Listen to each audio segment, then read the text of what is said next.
4 people. Think back to when you were young. Is there a certain food that when you smell it, it brings back memories of holiday meals with your family? For me, it's my grandmother's sausage bread. As soon as you walked into our house during the holidays, you could smell the aroma all through the house. My grandmother made this every Christmas Eve, and when I was a teenager, she taught me how to make it. So now I carry on the tradition with my family. I also make it for holiday parties at work, get-togethers with friends. It's one of the most popular dishes, and it's the fastest to go. People are always asking me for the recipe and if I'll make them a loaf. Before we begin, we want to make sure that we have a clean work surface. We also want to make sure that we clean our hands.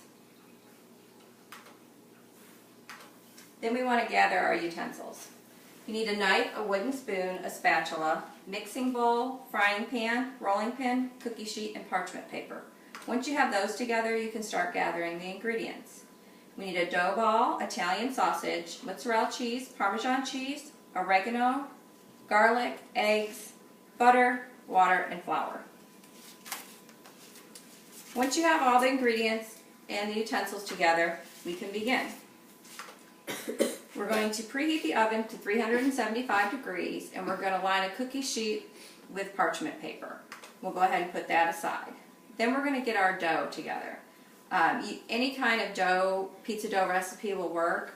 You can get several at foodnetwork.com. Today we're going to use a dough ball that we purchased at GFS Marketplace. We're going to get our frying pan and heat it over medium heat and cook our sausage. Once that's browned up, we'll drain it and set it aside to cool. Then we're going to get our mixing bowl, and with the 2 eggs, one of the eggs we're going to use, and the other one we're just going to use the egg white from. We're going to put the yolk aside. We're going to mix that with oregano, garlic, Parmesan cheese, and mozzarella cheese, and when our sausage has cooled, we'll go ahead and mix that into the mixture.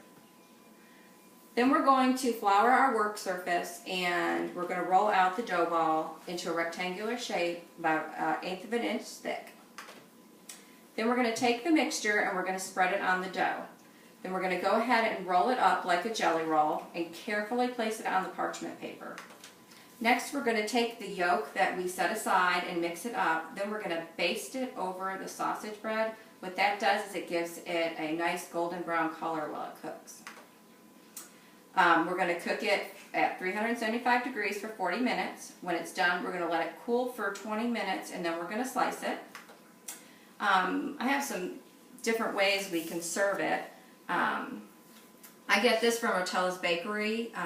You can get other ideas at rotellasbakery.com. But if you're going to serve it with spaghetti or an Italian meal, you can go ahead and just slice it and put it in a basket like you would biscuits or rolls.